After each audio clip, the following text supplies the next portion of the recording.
L'eccellenza dell'artigianato sardo in Sardegna nella mostra Tessingiu a Samugheo, tante le novità per questa 50ª edizione. Elisabetta Azzeni. Quest'anno abbiamo voluto raccontare la storia dei nostri artigiani che prima lavoravano per la sussistenza e dopodiché ne hanno fatto una vera e propria attività economica. Tant'è vero che i nostri artigiani mantengono sia le tecniche della lavorazione artigianale, quelle tradizionali, che le tecniche più moderne con l'innovazione per rispondere appunto a quelle che sono le nuove esigenze del mercato.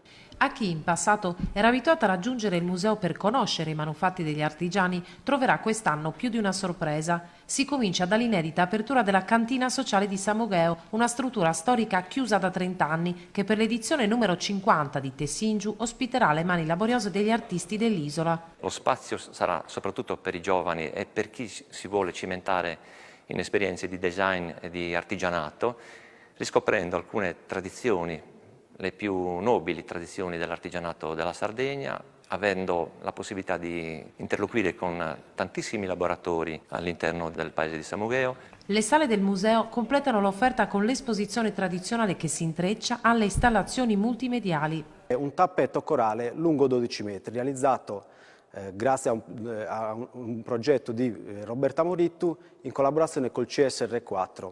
Il tappetto è interattivo in quanto il visitatore può con un semplice tocco attivare un sistema di videoproiezione in cui 12 artigiani di Samugheo, 12 artigiane storiche, raccontano la storia della tessitura del centro del Barigado. Un'attenzione speciale merita la collezione del Principe, la serie di tessuti che riproduce le principali iconografie locali insieme alle 7 coperte e ai 10 tappeti firmati da Karim Aga Khan.